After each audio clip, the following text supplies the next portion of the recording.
There's an old man down in the corner. I look like I'm made of foam. I look like I'm made of foam. Hi, I'm made of foam. Hi, I'm made of foam. What you made out of, Hank? Foam. What you made of, foam? I'm made out of foam. I'm made out of foam.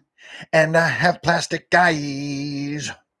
I'm made out of foam. Made out of foam. I'm made out of foam. And I have plastic eyes. And I'm made out of foam. And I have plastic eyes. I'm made out of foam. And I have plastic eyes. Yeah.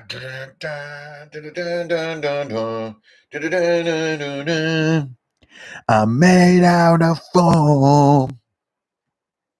And I have plastic eyes. Everyone shows up too quick nowadays. I don't get to do as much stupid stuff because everybody shows up too soon. Look at there. I'm made out of foam. And I have plastic eyes. Made out of foam. Hope all can. Hope you can hear and see me. Once again, YouTube decides to change its interface. I think they just do it recreationally.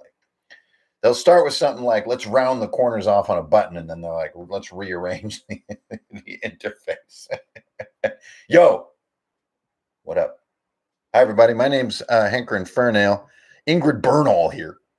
Welcome back to Runehammer. This is Drunkards and Dragons. How we're playing D&D like big old badasses. Grown-ass humans up in here playing some D&D. I'm keeping this delicious beverage back on this shelf here. Because even this, the highest quality drinking horn cup I've ever had, has begun to leak. I swear, they all freaking leak. They tell you they won't leak. They say, no, this one's the good one. No, it's not the good one. It's leaky. I'm made out of foam. And I have plastic eyes. Okay. They come for the stupid stuff, stay for the D&D. That's how it works around here. Hi, everybody. It's me, and it's Friday night again. That means it's time to talk about some dang old day. I got a whole truckload of D&D over here. I hope somebody's ready to take this shipment. $1,000. No, I don't know what huff means, but besides, like when you put like wood glue in a Ziploc bag and go out around behind the school, sniff some of that Elmer's. They say it's non-toxic, but I don't know. You breathe out of a Ziploc bag long enough, you start feeling crazy. Oh, okay. I'm an old man. And I'm made out of foam, and I have plastic eyes. Hi, guys. Hungarian forint. Sounds amazing. Thanks for the tip. Appreciate that. I'm done sipping on that for now. I want to get into this. I want to get right into this. I want to just dive in, and I want to get to work. What's up, Chutney? I want to get this done. If you hear a huffing, a puffing, a grunting, or a farting, that is my dog. You might hear snoring as well. His name's Chutney. I also call him Mr. Higgins. Other name, Guido. Anyway, okay. Hey, everybody. Hi. Thanks for filing in, everybody. So punctual. Got a bit of a silly streak. Maybe it's just, it's hot as hell in here for one thing, and I turned my fan off. Here, tell me if you can hear this. Of course you can hear that. It's right next to this dang microphone. The fan is a lifesaver. Here, maybe if I put it over here. See, this is the entertainment. I got to be careful, too, because I took the safety thing off this fan. So you can just put your face right into it. There we go. That kind of helps. Now that can't be too bad. All right, that helps a lot. It got hot today. It's kind of a nice morning, but then boosh, 93 degrees in the oven of Philly. Hi, everybody. Okay, glad you can't hear it. That's much better. Feeling some oxygen in the brain, and I'm ready to talk about some dang old D&D. I hope you guys are doing good. I've had a couple of exciting weeks of D&D, and after this huge struggle, it was crazy. As you guys may know, just kind of kicking it off here, my players have been so stalwart with their play regularity. Like, these guys are showing up. They do not want to miss a session. Oh God, the nuclear fire. There we go. Okay. So I just had to. They do not want to miss a session. So we finally reached a point where summer vacations and family visits and band practice and all this other stuff finally came to a nexus moment in which we could not make the session happen with the minimum quorum of players. And this time we had to have a very sort of specific quorum as well because of what you guys are going to find out about session 15. But no spoilers. No. This is not the Loki show. We go in chronological order on this show, and that's what we're going to do. So we have to rewind back in time to session 14. So sorry about the delay. I had my own life madness. Sometimes Friday night can be a wacky night, so it's hard to carve out the time to jump here into the room and hang out with y'all. But it is definitely becoming like a nice kind of habit. It's pretty sweet, not only to have a nice regular group trucking along, but then to have the sort of release of telling y'all about it. Because when you sort of report a session, you kind of, you let go of it a little bit. It's like it forms a nice little storage point in your brain, and it's kind of out there in the internet, and there's a relief to it. It's probably like the same effect as therapy, to be totally honest. Like, instead of just storing like psychological weight inside your brain, like in the RAM part of your brain, the random access memory, not the horns that break through the wall, the other kind of RAM. Instead of there, it goes more into cold storage once you sort of talk it out. So this is my D&D session therapy right here. That makes you the therapist. And that starts to feel really weird. So get out your notebooks, get the eyebrows up, the glasses on the end of the nose, and then smug expression. That's how you're going to do this, okay? So anyway, let's get session 14 into cold storage. Now, at the end of session 13, these characters had just sandboxed their happy asses off. They had come through, they basically just left behind the sort of second huge chapter, well, the third, let's call it the third huge chapter of this unfolding tale that they're kind of inventing through their own actions. And they're not, of course, they're not entirely like inventing the world. That's a little bit my job. But they are like making a lot of their own choices, especially in session 13, where they learned that the Redwoods, which is the sort of oldest forest in Blackmore, is sort of under crisis. And this crisis is that some of the elves have become corrupt with this green substance, and the green substance is draconic in nature. Now, in Dave Arneson's Blackmore, there is an unnamed and barely mentioned green dragon in the south extremity of the Redwoods, which is up to no good near the sort of the hag swamps and stuff like this. But that's kind of all the data you get. I ran with this and created a brother-sister dragon combo in the Redwoods. There's, in the north, the good green dragon, and in the south, her evil brother. Now, in session 13, we talked about this. Green Tooth is this hag that they encounter who turns out to be one of these two green dragons. They don't know which yet, but it seems like she's good, but they don't know. Anyways, they have this entire encapsulated story experience here in the Redwoods with these dragons, these elves, a couple factions, a couple of what I thought were very compelling NPCs. Tell me about your NPCs. Well, see, I kind of make them up sort of on the fly, but like right before the session, but I don't give them so many details that I feel like weird trying to play them. So I usually just come up with a name and like 3 key words about that NPC, and then I just sort of create them as the moment sort of takes hold of me. This is too much improv. You are crazy. Anyways, I don't know why the therapist has to be like an old German. I guess it's like a Sigmund Freud thing.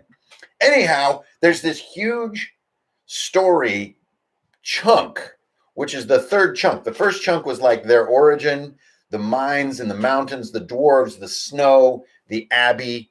The second huge chunk was Jackport, the city of the dead, the werewolves, the fog, the vampire. And this was going to be, in my mind, the third part. The forest, the old growth, the hags, the green dragon, the elves, right? I mean, feels pretty cool, right? No, they decide this is out of their league. They take a frackin' canoe out of the redwoods down to the coast. They incur the pursuit of the corrupted elves, which almost destroys this tiny little coastal town as my players escape on a ship that they pay for passage. This ship goes out into the channel north of the redwoods, up near Blackmore Castle in Dave Arneson's world, our world we're playing in, and that ends session 13. Session 14, I'm coming into this and I'm like, these guys just sandboxed their way right out of all my cool ideas that I wanted to do. I wanted to get into this whole green dragon duality thing and all these elven archers and all this cool wood magic and stuff, right? And they just kind of said, nah. Now that's okay. They are the players. That is their choice. This is their world to play in. But you know what? I'm also a player, and I'm a vindictive, petty little motherfucker. So coming into session 14, I'm like, yo, congrats on like blowing that whole sandbox lid right off the top. Okay, let's flip the script a little bit to open up session 14. You have no choices whatsoever. So they're sailing in the ship, and I'm just like, I'm done giving you all these choices. The weather closes in almost supernaturally, closes in and becomes terrible. Big chunks of ice start knocking against the ship as they're headed west.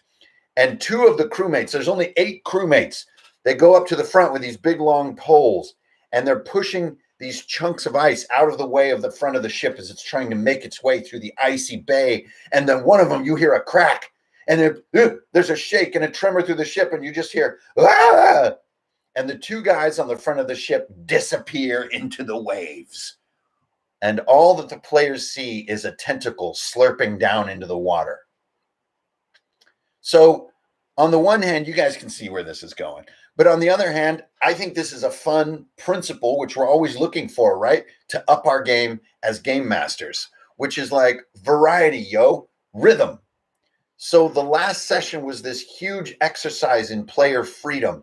And now what I'm going to do is give them absolute zero freedom. Absolute zero. There is nothing they can do. They can't even see the shore. They don't know what they have nothing. So yes, on the one hand, they think it's going to be the Kraken. But remember, the Kraken is a Titan. The Kraken is the kind of thing that can eat a city. I don't need a Kraken to sink a boat. So I'm hitting them with a giant octopus. All right, now if you guys looking at the grams, you probably saw this fun photo I took where I made these little index card tentacles. They're super cheesy, and I kind of just made them with a Sharpie really quick. But you know, those always wind up being some of my favorite little doodads at the table. It's just things that are made really quick that just feel kind of fun and just lighthearted. So I make, several of these little paper tentacles. I made them a little ship, and it's on. Giant octopus versus my players. There's no escaping this encounter. Roll initiative because we're both kind of a little bit flat-footed here. Let's bring this on. Boom, the tentacles burst out of the water. The players start doing stuff. That they realize very quickly that the tentacles do not care about the crewmates or the heroes. They are just trying to crush the ship. They want to take the whole ship down into the water. Because if they can sink the ship, killing the heroes and the crew is not an issue. Everyone dies in the freezing water. So why would a tentacle go after individual people, right? That's silly. It just wants to pull the entire ship underwater and crush it and sink it and then nibble on the people. Straight nibble on them people. Know what I mean? Just nibble on them. Let them soak in that water and get real soft and then just nibble. That's intense. All right. So they realize this thing is smashing the hull. I've got 36 points, like hit points, on my ship before it sinks. And so I have a D12 out on the board, and you'll see this in the photo. There's a D12 on the board. And if that counts all the way to 12, The third time, the ship breaks in half and goes down. And if this happens, I don't really know a way that my players are going to be able to survive. So I tell them that. And this is something we're going to talk about a little bit later tonight. But I tell them, like, if this ship sinks, you will die in this water. And you guys do not have like water breathing stuff. You don't have like magical warmth or some kind of bubble or any kind of levitation or anything. Like, you are going to die in this freezing water if this ship sinks. So just want to get you ready for that. Yes, and Brindelf is delicious. That's actually one of my nicknames, Brindelf. Okay. Anyway, they realize that the ship is being ripped apart. 6 of the 8 crew members are pulled off into the water by these tentacles before the tentacles really sort of turn their attention. I mean, they're tentacles. They don't have like eyes or anything, to the heroes. And so they kind of are using the crew as armor in a way, if you see what I mean, sort of a soak armor. And now they're out of buffer time. They've figured out the encounter. We got arrows flying, spells slinging. We got a fireball going off. We got a halfling throwing axes, doing poison axes, falling in the water, getting pulled out of the water. It's not good. It's not going well. The whole thing is really, the ship is being destroyed so much faster than anyone is taking any damage. We're on that third D12. The ship is now within, I think, 9 structural hit points of being sunk by this tentacle. And now each time a tentacle attacks, it has 2, and I choose what it does. It either goes whap, whap on the ship, or it goes whap, whap, and mixes up. Sometimes goes for a person to constrict them. I do a save versus death when that happens for the person targeted. But I'm just using a die, kind of flipping a coin for what these tentacles are doing, so I don't feel evil as I sink this ship too fast. But you know how the dice roll, that things happen. So they're fighting these things. They manage to like sever a few of them. And like the fight is, if it were just a monster, it's going pretty well. But the ship is sinking. They're kind of scrambling around like, what the hell are we going to do? I mean, I don't know if we have time. They have one of these organs that they've salvaged from a frost salamander, which they encountered deep, deep in the Underdark below Jackport. And if you go back, this was something like session 11 or so. I've been saving these things. They're basically ice grenades. They throw one of these in the water. It buys them some time as it freezes the octopus for a moment, but it's struggling to break free of the ice. And in that time, they have a discussion. What the hell are we going to do? And meanwhile, we have a couple of NPCs with us. Elena, the wood shaper elf from the forest, the one whose family was killed by the corrupted elves. Then we also have Keldar, Lord of the Second Terrace. He's the drunk dwarf. He hasn't really been playing much of a role here. And then we have Zippler, who is a player character, but whose player is not there. So he's just sort of dormant, like holding the helm steady the entire battle. They're talking about what to do. And then Burr, my elf, comes up with the plan. He tells Elena to use her wood shaping magic to repair the ship, to try to hold the ship's huge timbers together with her magic. So each turn, on this player's turn, Elena has to make a constitution roll to find the power to do it, just like classic Loki, the old guy Loki, the coolest Loki ever, in the second to last episode when he's like holding that giant illusion. She has to make a constitution roll to hold her wood shaping magic. And each time she makes that constitution roll, she buys 1 round of time for the ship. So the ship will not be damaged for that 1 round. So as long as she holds it, in theory, it could go on infinitely. But she misses the roll. She doesn't have the constitution. She gives into the cold and the shock and the fear of it all, misses the roll, and the ship begins to tear apart again. Okay, so now, suddenly, thanks to this clutch move, they have time. So now they begin to expend resources. A few of them miss their saves versus death. They drop. They get brought back up with potions, but they don't have that many potions. The potions are being used. The fireball is being used. The rings are being used. The disposable magic items they've been gathering for the last 8 sessions are being spent left and right to get these damn tentacles down. But then they realize it doesn't matter. This thing's going to get away or something. They aim for the head. They find the head under the ship. They change their tactics. And by expending a great deal of their resources, and with 2 of them, out of only 3 players, mind you, at 1 hit point, they finally managed to kill this thing and then harpoon the corpse and crane the corpse of this giant octopus out of the water so that they can take it in to land.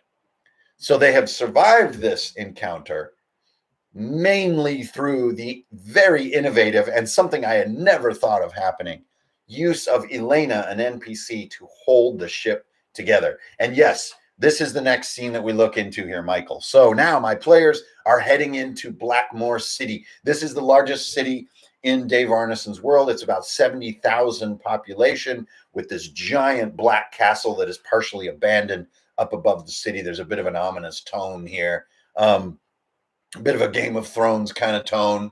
The first few seasons, Game of Thrones, not the other weird stuff at the end.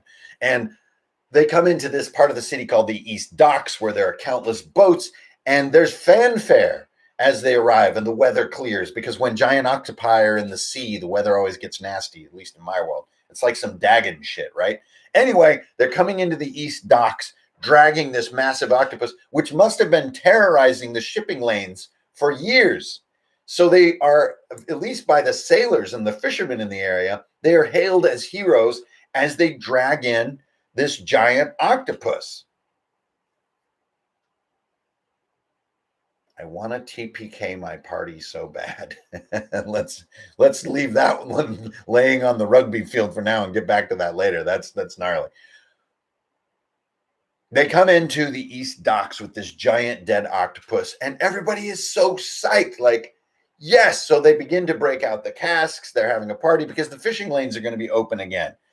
So in the course of the next hour, my players parlay the value of this giant octopus on the seafood market, which turns out to be 1,200 gold worth of sort of salvageable seafood and reagents for various apothecaries and healers and alchemists and stuff. They don't want the gold, though. What they want is to fix the ship, which is the HMS Dirt, is the name of their ship.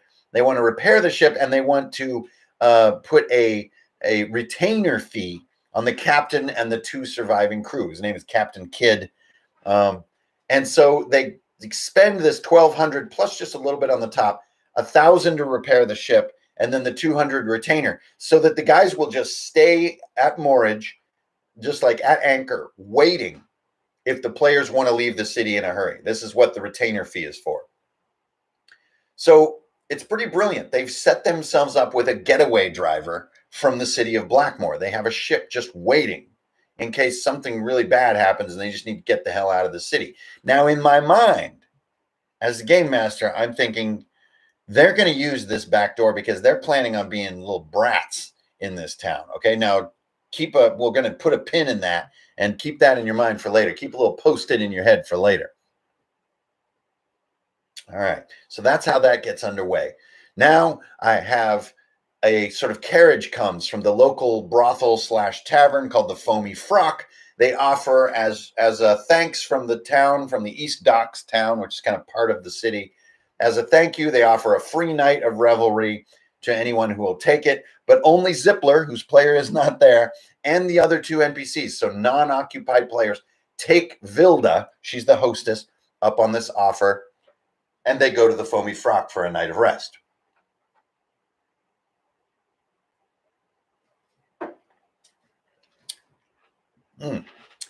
Meanwhile, Rolls, Burr, and Slim go out into the city to poke around. So this was the first 2-3 hours of our session. So we have about 2 hours, 3 hours left.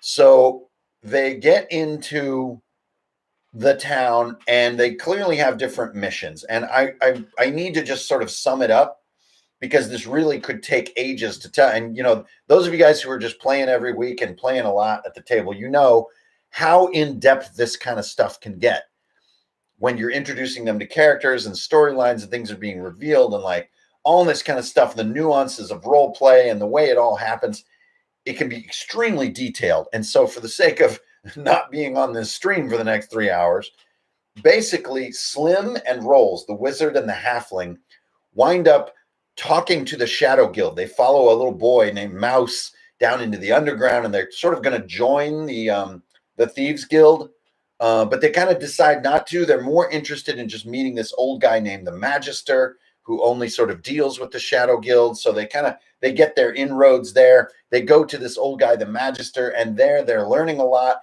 and also trading a lot of their sort of stocked up treasure for some upgraded items. A few of the highlight items here. One of them is a dragon spellcasting ring, which was extremely expensive, that my wizard acquires, which lets him cast twice. So for any spell that he's got memorized, he can cast it twice rather than once. So this is a nice item as he's moving toward 5th level. The other highlight item is that Slim, my halfling, acquires a Kingsglaive dagger. So if you guys have watched the new Final Fantasy movie, they have these daggers that when thrown, you can blip to the location of the dagger. It's a micro teleport spell with a very short range. This is what that dagger does. Real nice item for a mobility character like a halfling. And they get some other smaller stuff and learn a lot of sort of secret information. They try to get their 1700 cursed gold from the tower in Jackport cleansed by this wizard. He has no interest in it. He says he'll only do it if he can have their bag of holding. They say absolutely not. They will not trade the bag of holding, and sort of negotiations conclude there, and they're going to go out and look and try to meet their friend Burr. Meanwhile, Burr has gone to the University of Blackmore, which is sort of a big deal in Dave Arneson's book. He goes there, but it's changed. Like the signs have all been taken down, and it's no longer the University of Blackmore. Now it's called the Temple of Saul. And he goes in and it's like all these sort of fanatics and people in robes, and the actual library has kind of been shut down and most of the books have been moved into storage. He meets this young kid named Brandor, who's kind of me in the game, who's kind of my NPC, kind of a funny kid who's frustrated with school. And he sort of takes him to this secret book repository, and he acquires 3 really important books. He doesn't really have the storage to walk around with a lot of books, so he just takes these 3 key books: a book of botany, a book of history, and a book called Matsuda, which is a sort of cryptic book about the famous eggs of Kut. Now, this player, and these players are not watching, so I can tell you, Matsuda is my play on words for Mothra. And actually, in my world, the Egg of Kut is a Mothra-like entity. And it is called forth, just like Mothra, by these 2 little twin girls who sing a little song and so on and so forth. But in my world, Mothra is not good. Mothra in the Godzilla world is a very good character. Here, not so much. And so they're going to be learning more about this character and what the Eggs of Kut mean and everything like this. This is what Matsuda is about, and they're about to find out. Now, the botany book instantly went to Slim, who is our sort of group agrarian, right? So he's going to learn about more and more plants, and he's developing recipes. And then the history book is really what they're sort of probably the most interested in, because they're trying to figure out whose side they're really on here. Who are they really fighting for? They've released Admiral Akarov. They're kind of making friends with some shadowy characters. But on the one hand, they're kind of fighting for the realm, trying to investigate these sort of mysterious influence of the Eggs of Kut, which are like dragon eggs, basically. They do plan on helping Elena and going back to the Redwoods. So they're kind of good guys, but they're kind of not. And I think they need more historical context to really decide whose side they're on.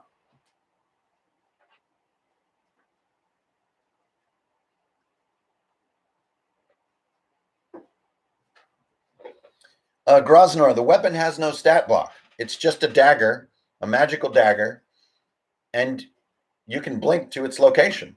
That's it. There's no stat block needed. Okay. So they conclude, having sort of wrapped this up, my man Burr, our elf, gets session MVP for his move with Elena to stop the ship from sinking, but he passes MVP, a 500 XP bonus. Usually the biggest XP bonus or take of the night is MVP. He passes it to our wizard, so because he's very close to 5th level, so it can bump him to 5th level. So that's cool. And that's where we're at. Okay, that is the end of session 14. Session 15 kicks on. Our wizard is now gone. He's in Copenhagen doing some fun stuff, taking a break. And Zippler has returned. So he returns from his night of revelry at the Foamy Frock. The group meets up back at the ship, but Elena and Keldar cannot be found. This is session 15 now. They are missing, straight up MIA. Okay, so now My players are facing down Blackmore City. The three of them, no wizard now. So Zippler is caught up on everything that happened. Zippler, remember, is our warrior. He's plate mail and he has ruin. The sword from my second novel has somehow found its way into this game. And they're going to find out in the future. And that's also a part of Dave Arneson's sort of guidance on how to run Blackmore, is to do stuff like this. And so this is kind of one of the things I'm doing by his guidance. They don't really know anything a lot about that yet. They haven't had a lot of time to do any research. So they kind of start looking around. Where the hell are Elena and Keldar? Then they notice there is a massive military operation going on in the city as morning comes over the city. There are several soldiers returning in ships from Old Guard. Old Guard is the coastal town that they almost got destroyed when they're being pursued by the corrupt elves. So the Blackmore military has gone to investigate and aid and secure that town. And now they're returning with several injured soldiers. And they are on the lookout for these mysterious travelers who brought this hell down on this town. A young kid, a triage medic, notices our heroes, that these are the people that were described, notices them and runs off to tell his superior, my players spot this. Slim has a charm ring that he uses. He puts a charm to slow the guy down, says, hey, yo, what's going on? This young medic says, well, you know, the city guard is looking for you in connection to the ruin that was brought down on this town. You're wanted for questioning. The alderman is in the governor's hall, wants to talk to you. I would recommend going and doing that. Otherwise, like, the city guard is going to be looking to drag you in there. Now, here's this moment I mentioned earlier. I expected my players to be like, no way. We're not getting thrown in the clink. We're not going to jail. This is crazy. Let's go back to those Shadow Guild guys and dodge these guards for a few hours till it gets dark and start poking around. That's what I thought was going to happen. Then I watch my players and I get to sit back and drink my beer as they proceed to have this massive conversation about how they're going to yield to the rule of law. They're going to turn themselves in to Alderman Velis in Blackmore. They're going to say, hey, yeah, that was us. It was kind of an accident. We were attacked by the corrupt. We were fleeing for our lives. And like, we didn't mean to do it. When we just got out of there trying to escape, you know, we didn't mean to get other people hurt. And we submit. We submit to your judgment. And I'm just like, oh my God, this is insane. So they go to walk through the city and, you know, they're getting some sideways looks. But it doesn't matter. They walk right up to this white marbled hall, right? It's like a city hall of Blackmore where Alderman Velis works and like where the city guard is headquartered. And these elite guards, you know, like those red ones in Return of the Jedi, like that style, they're out front and they notice, they cross their spears. The players reveal, we're here to turn ourselves in. You know, we don't want to be responsible for this. It was an accident. And we actually maybe have, you know, a report. We have knowings. We have things to tell of goings on in the Redwood that are probably important to the leadership of Blackmore.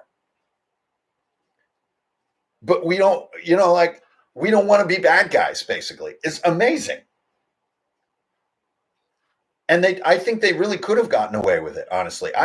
In groups, I've done crazy stuff. We burned down parts of towns before and gotten away with it. So this is amazing to me. So the guards, of course, let them in. They are escorted up to Alderman Velis, who is this guy with all these maps and papers. He's doing strategies, but also answering landlord claims. He's working legal cases and all this stuff. And he's got a flagon of beer on the side. And he's a busy, bald man. They begin this conversation with Alderman Velis. And I got to say, this was super fun. Now, when I do like role-playing conversation, I don't really do a voice. I just talk as me. I'm just sort of myself, but I play the role of the character as far as what I say, but I don't do like a voice and act it out like Mercer does.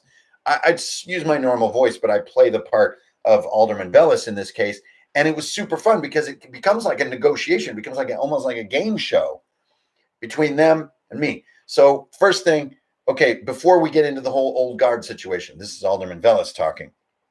I've got 3 pissed off dwarves that have been skulking around Blackmore for 3 weeks, complaining about a group of adventurers who broke the adventurer's code, which is, guild section, if you look at section 429, subparagraph 3, that no group shall steal or unlawfully take the charter or charter fee of another group, which is exactly what my adventurers did in their first session.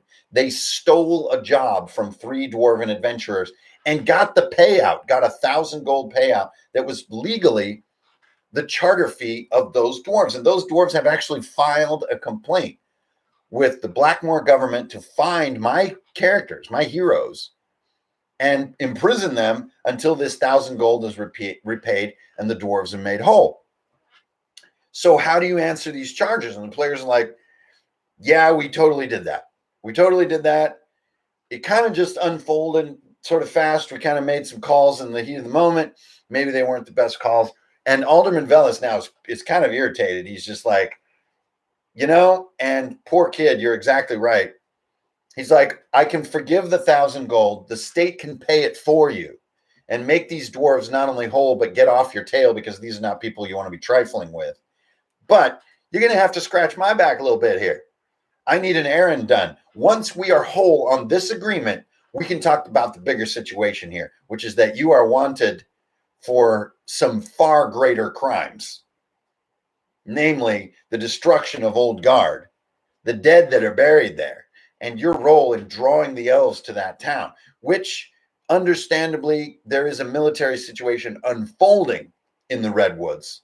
So you're not entirely culpable, but we're going to talk about that after we get even on this matter. So the players are like, okay, I smell like a small sub-adventure coming here. I'm like, yeah, that's exactly what you smell. So he treats them to a beer. He sits down with them. He says, I'm in a bit of a pickle. And you're the people to do the job, because no one who lives in Blackmoor will do it. So now it's finally time for my big reveal. At the beginning of this entire freaking campaign, which was early February, I made a little bullet point. I'm talking literally a single bullet point that said Uther, the king of Blackmoor, who I also call the Earl of Blackmoor. It's kind of his name before he was king, a long time ago, like 175 years. He is unnaturally old. He's been alive for way too long for a human. And there are different theories about how and why. But he is sort of locked away. He's a cloistered king. He's an unseen king. I never knew why. I never explained it. I never said anything about it. But this is Dave Arneson's king, is Uther.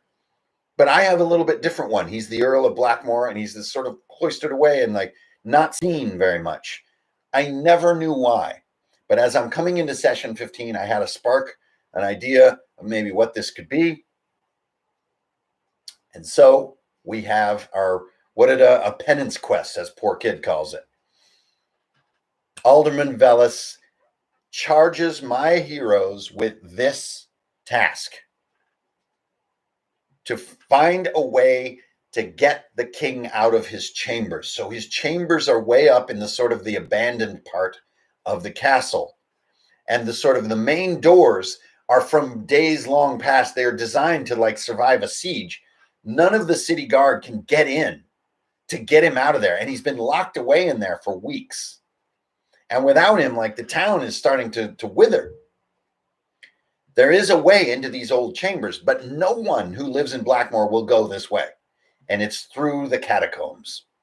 Everyone who lives in Blackmoor knows that, there are these angry spirits. And this is one thing Dave Arneson mentions too, is that there's something haunting part of Blackmoor Castle. He doesn't really mention what. So that's where I get to do the work. But these catacombs, no one goes in there who knows anything about Blackmoor. Because, they say like there are ghosts in there that will drain the life out of you. King and the land are one. Exactly, my man. So what better task for a group of outsiders who foolishly think they can find their way through the catacombs? All they have to do is get into the king's chamber and open the main door from within. They are not to speak to the king. They're not to even look at him. They're not to touch him, to interact with him in any way. They are riffraff. They are rabble. They are to stay away from the king. They simply must get into the chambers and open the door, and the city guard and Alderman Velas's elite guards will handle the rest to tend to the king. This is the task at hand. So there's some discussion. There's a couple conditions, and this is like one of the most fun hero coins of the night, is that during this discussion, it's revealed that Alderman Velas has Elena and Keldar, Lord of the Second Terrace, has both of them in the dungeon already as collateral. He has my players' friends in the dungeon. And he says, not only are they in the dungeon, they're in my deepest, darkest hole. And there is no hay in those cells. Just remember that. No hay in those cells. And so as we're negotiating this deal, the players agree to go and try to get the king's chambers open through the catacombs in exchange for relieving the 1,000 gold debt. And one more condition, my halfling Slim speaks up. And Alderman Velas is like, you are not in a good position to negotiate. And Slim says, add the hay.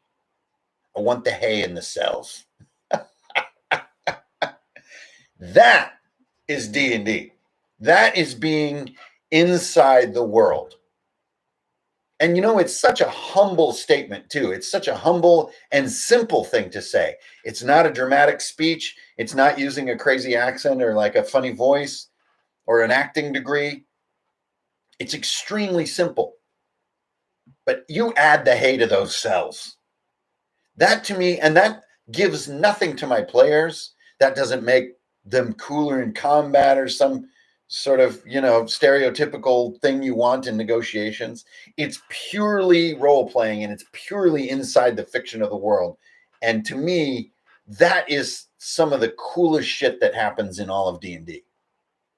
So, of course, the hero coin goes down on the table. Hell yeah, probably one of my favorite moments of the whole night. So they agree.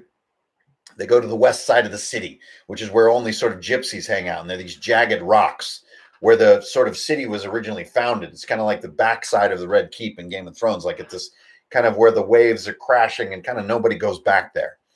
And there's a small gypsy market. And when they see these heroes approaching and looking around these small caverns that lead into the catacombs, they clear the hell out. They do not want to mess with anybody who's dumb enough to go in there.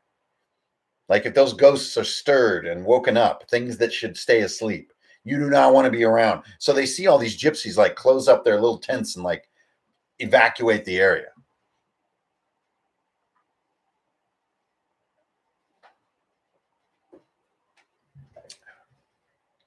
So now my players enter the catacombs of Castle Blackmore. Now, as you know, I've been adopting a very dynamic way of doing my mapping. And so we begin this sort of dynamic mapping process, which involves asking questions, creating believable spaces, instead of having big, cool maps in your journal and translating them into gameplay. So we begin to do that. And I'm using a couple roll tables, and I used a couple roll tables before the session mainly.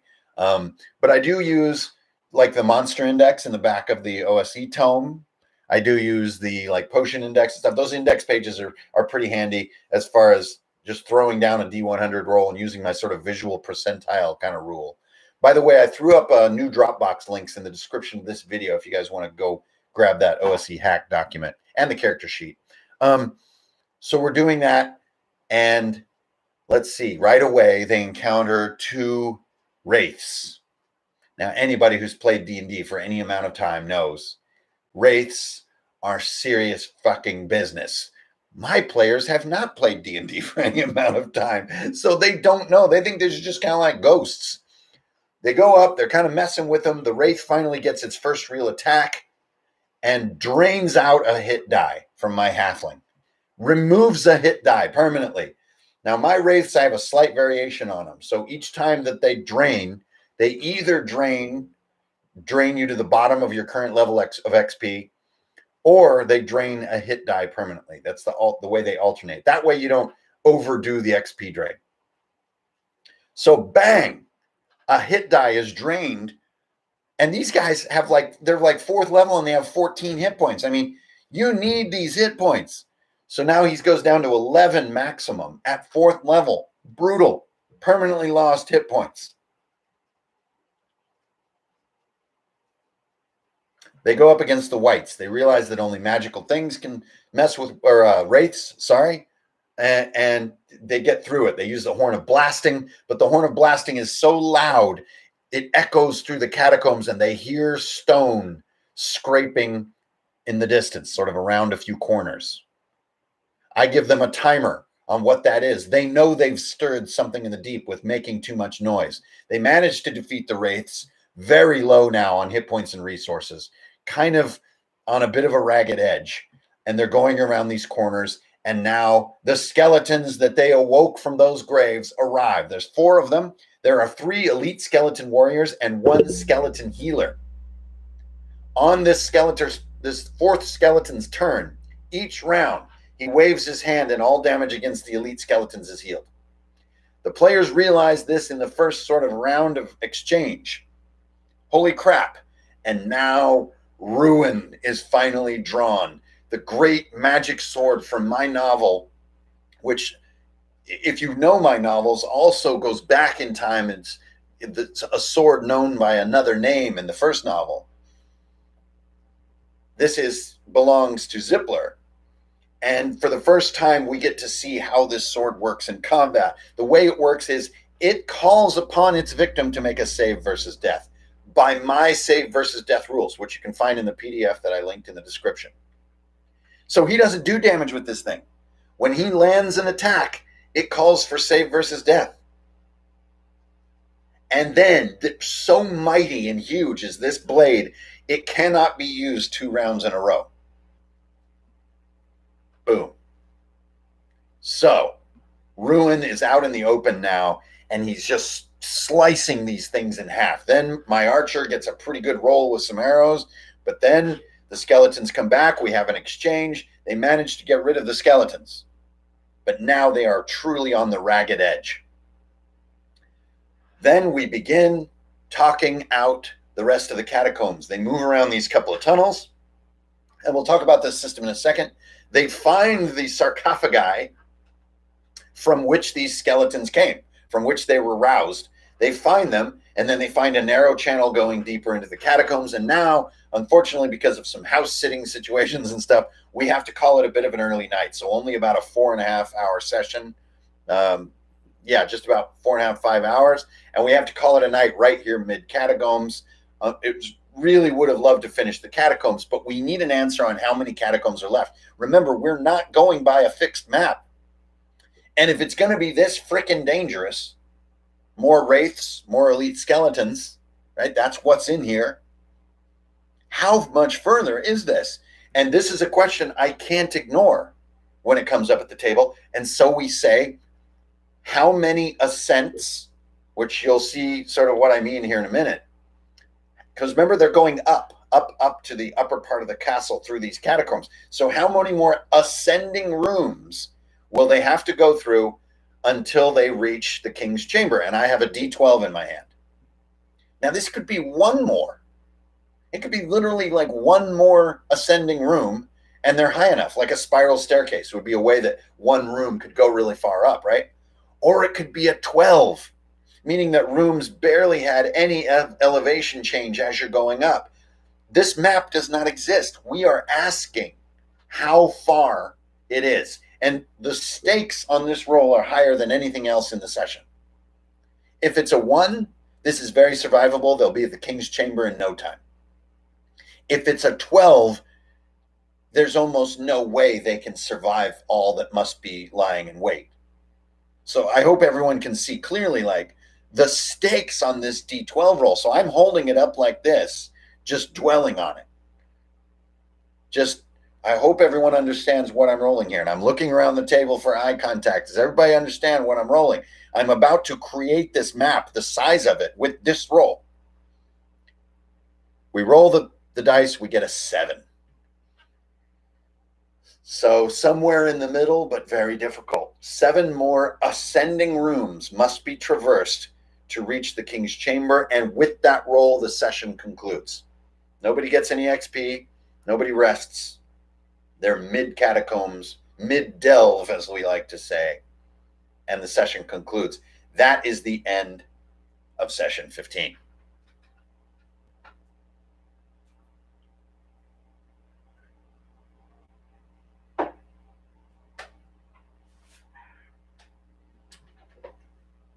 Thanks everybody for tuning in. It's Friday Night Live here with Hanker and Fernell. That's me.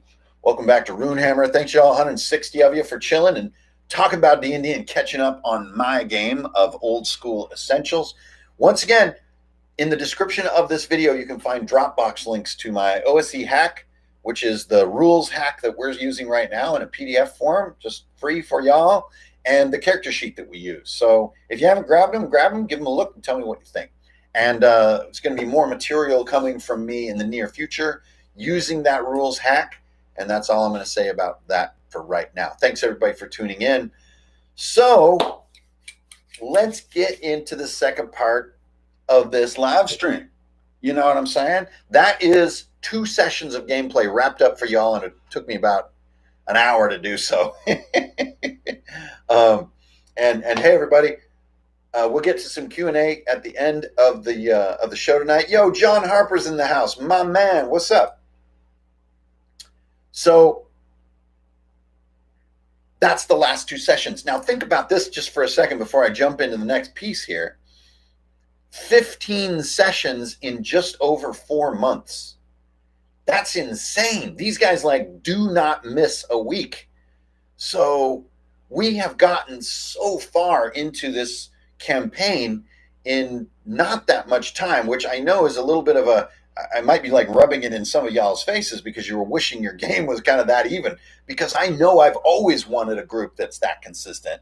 And I gotta say, the veracity of each session definitely builds and builds and builds when you get those weekly games done. So we finally reached an impasse with scheduling where we're gonna miss a Monday.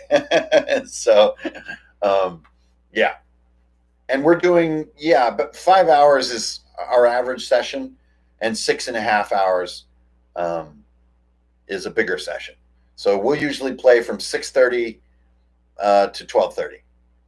That's our average. And if we play past 1 o'clock, it's not good. It's the whiskey shots start coming out and stuff. It gets a little crazy. And then we're kind of foggy on the details of the end of the session. And that's not good for anybody.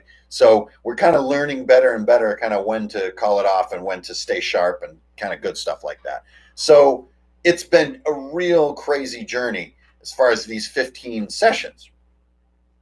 So I'm coming into session 15 this past Monday, and I know what's ahead, right? I have a couple of roles for sort of what might be happening.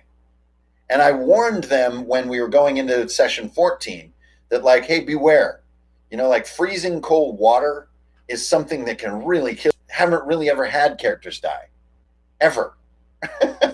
So the thought of losing these characters that they put so much into is really unthinkable. And so I've had to ease them into it. And this next topic I wanted to talk about tonight, now that we're done with the recaps. Yeah, Chris, we're all done. That took an hour, though. Is this sort of speech that I gave them at the beginning of session 15. And I didn't give them the speech because I knew what was ahead or because I knew what they were going to choose or I was going to railroad them into a certain situation. I gave them this speech because it is session 15. To me, session 15 and level 4, level 5, and beyond, it is an important time to say, guys, you're going to be dealing with supernatural threats. You're going to be dealing with superhuman threats. You are entering deadly waters. And I want you guys to be ready to lose a character. If someone crit fails when we're doing save versus death, that's it. So, whoa, right? So be ready for this, and you might need to accept that this happens. I'm not sure how to tell you. And then I kind of gave them some anecdotes about, things in the past that have happened with character death and how it can be, it's not the end of the world, and how, new characters might need to start into the story. Or if you have a full wipeout, God forbid, you can create a new group of characters with a little bit of meta knowledge that come out the story from a new direction. But the most important thing is to know that we play with no DM screen and with no BS and no fudging and no shenanigans. Well, there are definitely shenanigans, but if the dice kill a character, I need them to be ready, because we're dealing with things like wraiths and elite skeletons. We're dealing with things that call for save versus death. We're dealing with some traps and stuff. We're going to be dealing with higher level monsters that do not mess around. So I recommend doing this when you feel the time is right. And don't do it when you feel you have a deadly session ahead. Do it at a point in their growth. And it could be a point in their growth as humans, as players, or it could be a point in their growth as characters. And a lot of times those will kind of coincide, especially if you have new players like I do. But I could see the color drain out of their faces a little bit, as if this was a warning. And I had to be very careful with my language that it's not a warning. It's friend talking to friend. I guess we're back to my therapist, right? It's like, tell me, are you ready to let your characters die? And then there's me saying, no, hell no, are you kidding? The backstory is amazing, and the story that's been developed in the last 14 sessions is actually cooler than my backstory and more in depth. And there's so many questions I have left to answer. If I lose this character, what the hell am I supposed to do? The usual solution and response is to create a barbarian with a far looser sense of morality and a vague vengeance quest. Use the barbarian to avenge your dead character. So anyway, this had a great effect on my players, and we had a really nice sort of honest, talk with dad kind of feel with it. It was kind of dinner with the family. Let's talk about character death before it happens. And now I feel much more relaxed about it because, frankly, it's going to happen. If it doesn't, to me, I feel like the game's a bit of a sham.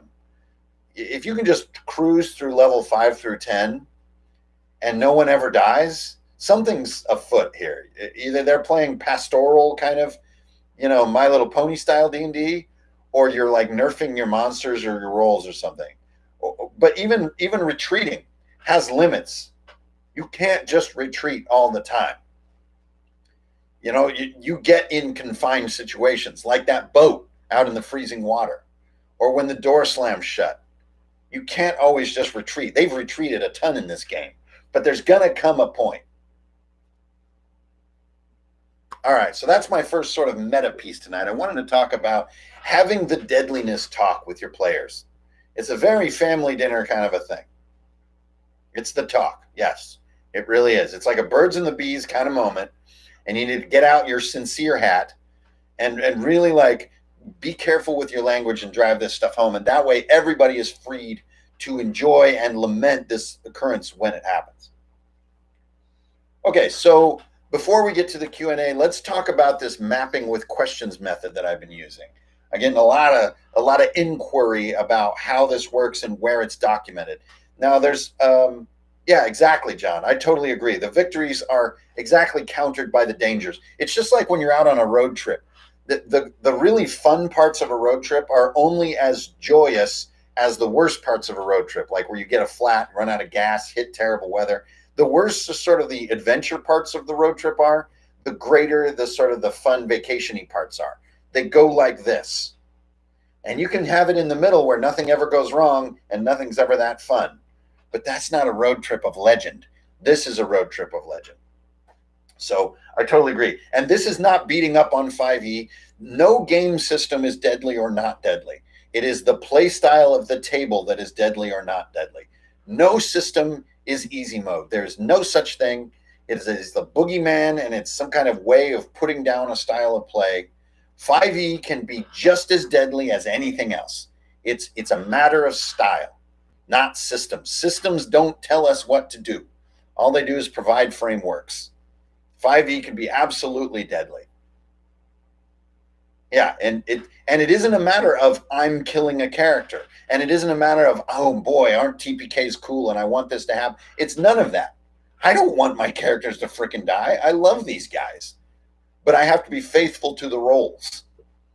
And being faithful to the roles, truly faithful, is the best way to make a deadly game. I don't care what system you might be playing. All right, let's move on past that, because I think, honestly, 5e is a red herring of discussion that has been beaten to death. I know 5e exists. Let's just let it be over there. Okay.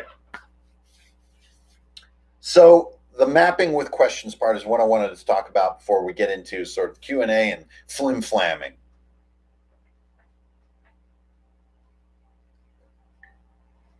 Ah, the wine of the elves. So bland, but it tastes of the underdog. All right. So I have adopted this new method of not running fixed maps out of my journal like I have for years and years, but to build believable spaces with natural questions. The question we ask the most when we're delving, when we're in a sort of tunnel or a catacomb or a tomb, is does this room ascend or descend? That is the most common and to me most salient question in a room in this kind of environment. Does this go up? Are there stairs or a ladder or something going up? Or does this go down deeper into the ground? Then we flip for it. We roll a d6. And just like you'll see in the little PDF that I linked, whenever we do these sort of d6 coin flips, 1, 2, 3 is what you don't want the answer to be, and 4, 5, 6 is what you want the answer to be. So, like, is there an army of orcs out on the plains in front of the castle? I don't want there to be an army of orcs out there, so I roll 1, 2, 3. There's an army of orcs. 4, 5, 6. The plains are empty. We use this simple system to devise all kinds of things. Is it a narrow passage? Are there stairs? Is there water here? Is there anything else in the room? And sometimes I don't exactly know what the players want with a question. It can be dubious. And then I need a follow-up question. Well, as a plunderer, are you hoping to find old stone coffins in here? Well, yeah. Okay, then let's flip for it. You see what I mean? I need to see the desired outcome to use this kind of flip. And that's why this is so much more than just the flip of a coin.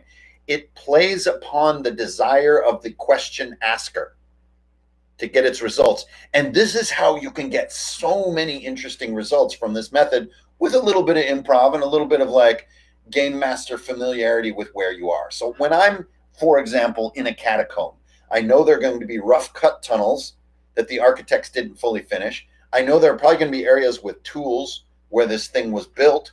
And I know there are going to be burials. Sometimes there are holes in the wall with skeletons. Sometimes for a more, high status person, it's going to be a sarcophagus or a coffin. I can see it in my mind. Maybe there's even torches here if it's been visited recently. Maybe there's stuff from, dwarven workers that's been left behind. Maybe it's been abandoned so long there are great masses of spider webs. Right? I kind of can just visualize this space in my head. I don't need a journal map which shows me every twist and turn and little wiggly line in the catacombs. But what I do need is a really honest approach with my players to answer questions. And sometimes I just don't even know what the questions are. So we got to work through them. Now, you're still going to need a little bit of your classic tools, right? You need to know that these are haunted catacombs. I know that because Dave Arneson told me that. And so I know, well, we're going to need ghosts and wraiths and skeletons and maybe a mummy, right? Those things are in here. So that part, the entire thing isn't just left to dice, which, is a viable approach as well. A banshee, I always imagine more like on a rain-swept cliff where somebody jumped to their death, more so than in a catacomb, but that's just me. So the map unfolds this way, and we don't really do like a lot of does it go right or left, but sometimes someone will accidentally say, is there an intersection here? And instantly they realize they might regret asking that because we'll roll on it. So we don't want to play like a word game. Like I feel like Fate sometimes gets into this sort of strange behavior where it's using word cues to run the game system. And so I notice players like trying to control what they say in an unnatural way. And that's what I don't really like about Fate, using those sort of word triggers. So we don't want it to reach that point. We want everyone to feel relaxed to ask natural questions about a space. But especially this up or down one, it to me is a huge one. Another one, when you're delving the Underdark as a cavern, not as an architectural space, I love asking if it's a dead end. Sometimes if they've done a huge descent, maybe a slippery descent with water, and then they come into a chamber and they ask, is this a dead end? I mean, if anyone out there, you guys watching, has ever gone spelunking, you are constantly thinking when you're spelunking, is this going to be a dead end? It's constantly on your mind. So it's a question that needs to come up, and we need to flip that coin, roll that dice to see if this is a dead end. And I'll tell you, the suspense on that in certain circumstances is extreme. You do not want a dead end to be happening. And this, to me, makes me more of a player at the table. And honestly, I think it makes it way more exciting for the whole table. Because it's like discovering the world. Rather than me snickering behind my journal going, ha ha ha, I know everything about this and you're about to find out. Which, to be fair, has its appeal. But I've been using this question system. So take a look at the PDF that I linked. It's got a brief couple paragraphs about how to do this. Give it a try at your table and tell me what you think.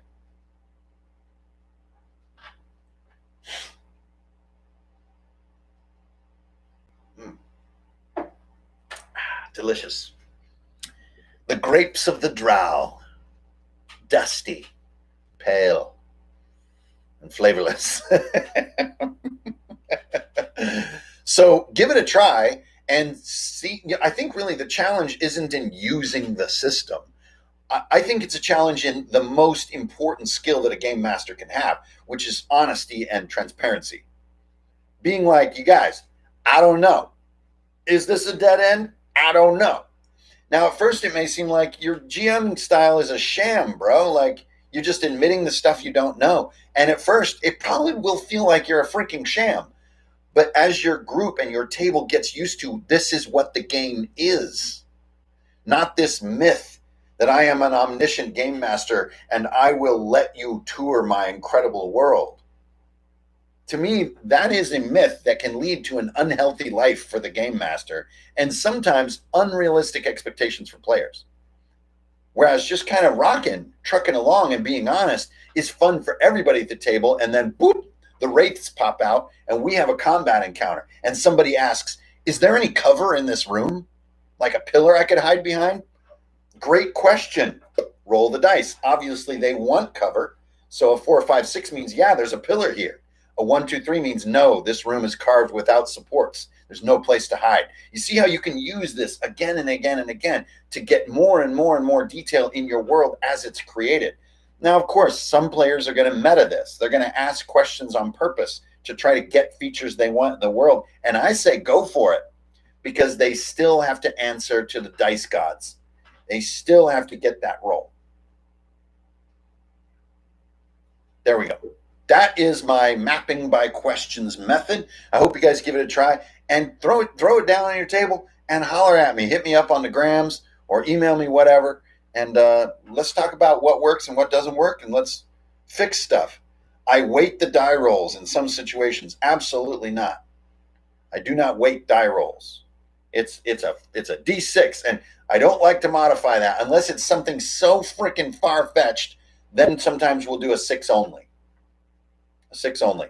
And you know, in OSC, you also use 2 and 6 type things, like search for secret doors for some characters is a 5 or a 6. So those are familiar roles that we have. But I don't really weight it, because again, then it feels like I'm almost wanting an outcome. And I really want to free myself of want. I want to discover just as much as they do. That's sort of the fun of it. So usually I will roll depending on the question, though, Lord. Yeah. But I like to roll because I'm a player at the table. I have my dice that I brought to the game. I want to freaking roll them. I want to have a good time, right? So I like to roll dice. I consider myself to be the player that is the world. So I like to roll dice, and I want to have a turn. Yes, absolutely. I don't do any of the kind of the weird epistemological role changing stuff. Like, you know, some people I know do, like, if you do a really bad fail on like a perception check, you actually get false information and stuff like that. I don't do any of those shenanigans. We keep it pretty straightforward. I mean, I played Gauntlet growing up, so, you know, that's where I'm at. All right, you guys.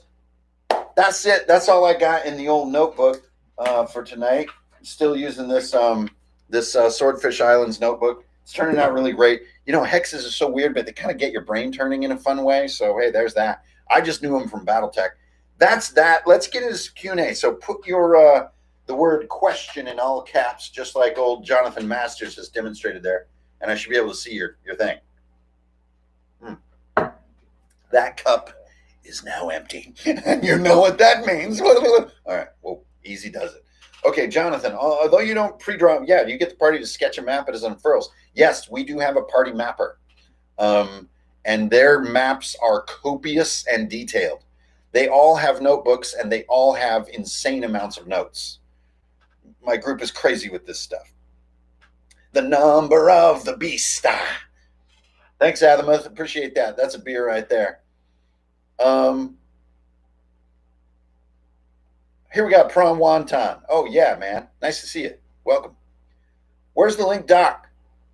Oh, it should be in the description of this video. It was also in the description of a video 2-3 weeks ago. I'll tell you what. I'll put the link. Where can everyone see me? Probably on the Grams. I'll put a post up tonight, and the comment in the Grams will be the Dropbox link. And I'll make sure to go back on this video and put it in the description. Okay, so you guys, I just want to get that out. Freebie, everybody take it. How many players are too many players? Never more than 5. I can't handle more than 5. 5 is my limit, and that's all I'm saying. I never do more than 5. It also makes people wait for their turn, which ruins the fun. Picture point. How was it hanging with Professor DM? It's freaking awesome.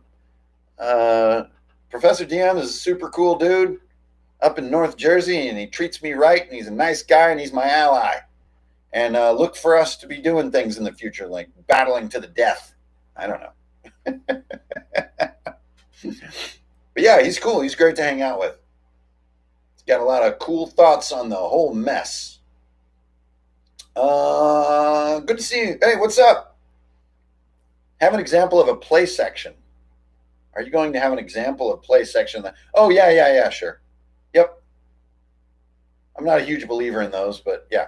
What's your session count average for your campaigns? Mine seldom go to 30 plus. 30 plus is a long campaign. For normal pace, that's 2 years. That's a long campaign. I can't really say that I have, an average. I think it would be between 8 and 50. Mass battles. No. I would just ask a question. Did the orcs take the South Tower? Flip for the answer.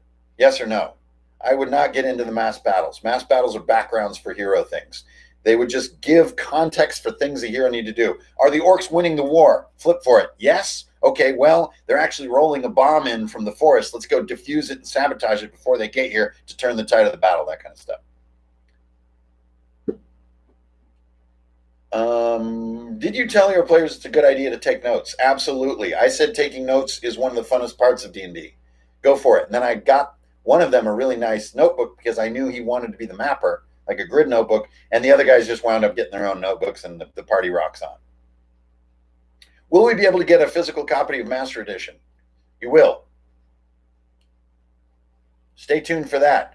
You can jump on my Discord or my Patreon for like the latest news. Otherwise, you can just come here. Stay tuned for announcements, and that's all I can say for right now. The community tab. Thanks. Actually, Starships, that's where I put it. I put it on the community tab of the Runehammer YouTube channel, not in the description. That is right. Lestrade, yeah. Thanks, man. Kind words. Quinn, do you have makeup approximate monsters on the spot rather than... Always. I look at the stat block. I get what I can take in with my brain, and I make like 3 little bullet notes usually. And I still use the challenge rating rule from 5e hardcore mode that I put out last year. And OSE, in that case, they don't have challenge rating, so I just put 1 on it. And that gives me all my stats. But really what I look for in the book is special abilities. That's what the book is going to tell me, and that's what I want to stay faithful to. Individual little stats, I think, can rise and fall, but special abilities need to be true to their description for a monster to be sort of what it is, to get that Pokemon kind of feel to each monster. Yeah, dude, Professor DM looks like everybody's dad. Yeah, OSC is awesome. Do you find that smaller form factor is free? Absolutely. I can't stand the 8x10 sizes. It's ludicrous to me. Runes on the wall. Having magic users stat checks to rolling with the. It depends how the question is asked, but yeah, I would do an intelligence check. Unless he's got the Helm of Languages, which we use, so they can read them right off the back. Mabel, would you stop with these amazing tips? Thank you, though. You're crazy, Mabel. You're out of your dang mind. You're cut off on tips. It's too kind. Thank you very much. Yeah, usage dice are people really seem to like them. Any suggestions on a fix? I don't do it. I just on a nat 1, you break your weapon unless it's magical or your quiver comes up empty. I don't do the usage die. I find it to be a little too complex. But beefy players, it's going to happen. They get beefier. They get beefy even in the toughest games, but then they're ready for your next tier of monsters. Hey, Morden Nerd, thanks for the €5. Appreciate it, man. And yeah, welcome to the live stream every Friday. All right, if you're given a choice to Low Life Explorer or Powerful Sorcerer, I'd go Low Life Explorer every single time. Powerful sorcerers are creepy people that are not to be trusted. When you're toothless and gray and the robot overloads roll upon the land, will you keep this channel going? Maybe. Do I have to be toothless? I mean, I like brush and floss twice a day. Yeah, right on, Waggy. How do your players get their magic items? When we find notable loot, like, special loot, we'll roll for it. And sometimes we'll roll and get a high result and move to a magic item table. So, and then other times they'll be in town and they'll pay top dollar for magic items. So, yeah, they go through them, though. They burn through them either via rust monsters or just being, through disposable items. They'll overuse them and destroy them. Michael, think any changes to mapping would be needed for random forest maps? Absolutely not. It's harder to contain people in a forest, but everything remains. What is the first question that pops into your mind when you come into a forest space? Mine would be like, is it a clearing? Is this a clearing or is this like dense ass forest? I need to know that. So if it's a clearing, that's a very different set of circumstances if something should go wrong than in dense forest and so forth. Like if we're trying to hide and it's a clearing, not good. So on and so forth. Hello from France. Hi. Bonsoir. Are you still using Room DC? Nope. Not at all. There's no need. Earlier you said the VDS was intended to be Morkborg's biggest competition. Yes, it is. Can you elaborate on that statement? Yeah, Park. Thanks. Well, Morkborg is, a black metal album of a game, I believe it's been called. A doom metal album of a game. Viking Death Squad is absolutely a heavy metal themed RPG, but it is Black Sabbath style metal. It is the old style metal. And just because I'm the creator and I do really believe in the 4 years of work that have gone into it, it really is truly true to the idea. And Morkborg's really cool. A lot of people have a lot of fun with it, but I do feel it's a bit screamy, which, hell, doom metal is screamy. So it has that monster voice feeling to it. And I think VDS is similar in some ways, but attacks it on a much more kind of origin Black Sabbath feel rather than a sort of screaming random fonts, random layouts, crazy kind of over the top kind of stuff. I hope that makes sense. But to someone who likes the sort of metal aesthetic, like the kind of hard rock, heavy metal aesthetic, I think Viking Death Squad is going to be absolutely kick ass. Really proud of it. And it has been such a long journey to get here. And everybody, I know it's hard to be patient as I go through the finalization and the publishing process, but it does take time. So just hold with me. And it's going to be awesome when I get it into everybody's hands. And by the time sort of con season is returning at the end of this year and stuff like that, we're going to be playing VDS together, and it's going to be great. Loot is cool. So how many did they have how many? I'm not sure what you mean, but they used a lot of their resources with the giant octopus, a lot. Is there a difference in your tone? High-level characters need to be... No, my games kind of have a certain tone. I wouldn't call it vastly different. I don't really think the system gives you your tone. I think it comes from the players and the GM and like how they collaborate, and that creates the tone. I don't think a system can really do that. Immatarian. 2-spell item your players got. Yeah. No, that's just a good roll and me kind of interpreting the roll. So not every item that I roll and give them is just listed literally in the book. I will sometimes look at a thing and have an idea that maybe something I wanted to write down and will modify that item a little bit. But if I get a ring and it's like a high-powered ring, that has been one that's been crossing my mind. So yeah. Hey, thanks, Jim. Thank you, Prawn Wonton, for the $69 tip. Oh, and thanks a lot. Yeah. So happy to find these are the biggest projects I've ever done, the longest taking, most complex, biggest projects ever, and I'm really happy to see them coming into the landing pad now. Thank goodness for that. What movie or TV series are you waiting on to see? Well, I'm working. I just started He-Man this morning, so I'm looking forward to getting through He-Man.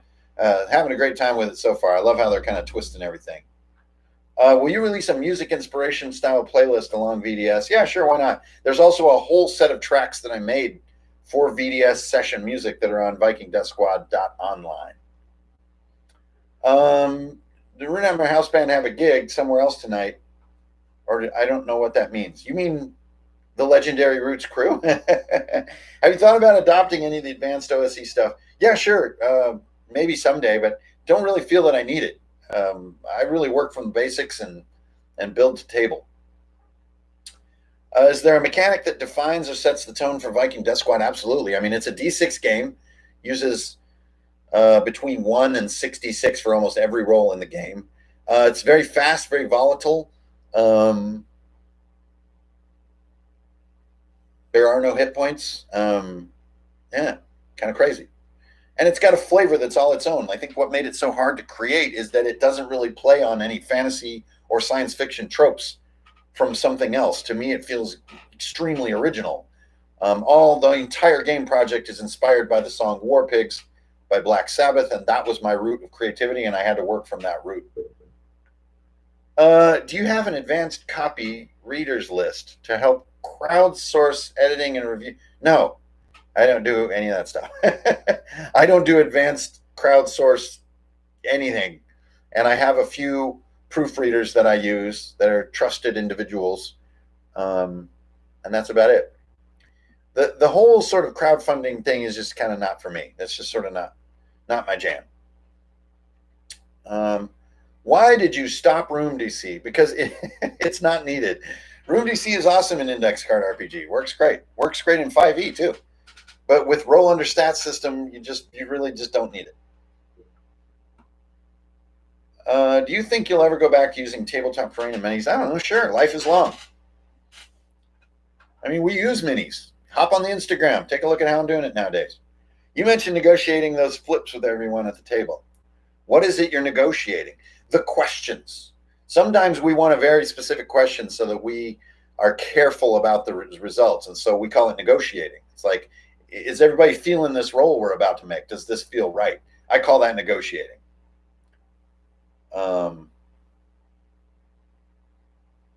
Yeah, it attracts a lot of people. Attracting a lot of people isn't necessarily my mission. My mission is to create quality stuff and have a good time and sustain my family. I suppose that's definitely one of my missions. But the sort of the hype, quantity of attention factor that sort of goes along with Kickstarter and stuff is not really for me. And there's nothing wrong with it. Like, everybody rock on with that. It's totally great. It's just not for me. It's just not my style. Just kind of, that's it. Yeah, no big deal. Hey, I'm caught up, but my cup is empty, and that just makes me sad. So after this, I'm going to watch He-Man tonight because I am a grown man. And I can watch He-Man on Friday night if I want. We went out earlier in the week a few times, so I don't think they need to be going out tonight. I'm going to watch some He-Man, and I'm going to sit. And I am in a wonderful place between finishing big projects and promoting them. There's a weird kind of flat ocean state between finishing and releasing. And it's usually at least 2-3 weeks. And it's the funnest time to be creative because you're completely free. And so that's kind of what I'm doing. I'm kind of mucking about with what might come next. It's really fun. It's kind of, if you could call what I do a job, it is the funnest part. Hey, Waggy, how do you feel about revealing your players how much you made up on the spot? No, I don't reveal it after the game is over. I reveal it during the session. I usually show them my notes for the session like that. I don't show them long enough where they can see everything, but I show them I'm playing from this set of bullets. Every other detail we're going to figure out together, and then we're going to take notes as we go, and we retrospectively kind of make it all concrete. It's looking back that the game becomes concrete, but looking forward, the game is super dynamic and very plastic. Will there be a Master Edition art for Immortals? I'm not sure what you mean. I don't know what that means. Master Edition is just a big ass book. Do you always tell your players the mechanics of a particular encounter? No, they have to figure those out, but then we put them right out in the open. Once they figure them out, I don't beat around the bush anymore. But yeah, I don't just reveal everything. Just like, hey, if you step on this little thing, the chain will release. I don't do that. But once they figure it out, then yeah, I'll put it out in the open and not be sketchy about it. An immortal art version of I don't know what that means. I don't know what that is. What happens to your table when a roll goes off the table? Yeah, we call that parkour or dice or hardcore parkour, dice parkour. It's up to the player. If they want to keep the roll, fine. If they want to re-roll it, fine. There is a special edition of Index Card RPG Master Edition, but it does not have different art. That would be, the cover. Yes. Yes. There's a collector edition and there is a standard edition. There is that. And I've posted on Patreon and in Discord, I've done some reveals of all that stuff. So take a closer look and you will see the power of Index Card RPG. We're using index cards to make a bunch of shit at the table. I'm made out of foam, and I got plastic eyes, because I'm a Muppety guy. Nice. Well, got a gig gag. Well, hey, it looks like I'm caught up. We've been hanging around for 90 minutes here. Would you ever sell signed copies? Absolutely, and I do quite often, actually. If you can meet me up at a con, in very special circumstances, I'll do one and mail it out. I get a lot of crazy emails. But yeah, look for me in the end of year and beyond cons, and I'll be out there. Oh, that band. I'm made out of foam, and I got plastic eyes. So yeah, that is the big update, guys. It's always great to have a live stream. End of year and beyond con. Oh, I'm in Australia, so it's a bit far to swim. Well, fly me down there next year, poor kid. Fly me down there. I'd like to go to Australia. I heard some good swimming down there. I'd like to go swimming with bow-legged women. Oh, yeah. What was that in? Here's the swimming with bow-legged women. What was that in? Was that in Repo Man? Dear Lord. How does a long-standing warrior get a Runehammer decal? If you're an immortal for 3 months, I think you get the sticker. And the sticker is not available and will never be available anywhere else. So it does have some neato factor that way. Jaws. Papers or brownies? I don't know what that means. I'm sorry. I mean,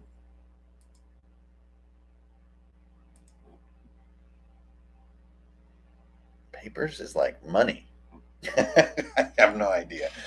On that note of complete befuddlement, I'm going to call it a night. So, you guys, thanks for tuning in. Be sure to catch up with me on that old internet somewhere. Not really screwing around with Facebook much anymore, so catch up with me on the Instagram arenas and email me directly if you want to kind of be more part of the unfolding silliness that is Runehammer.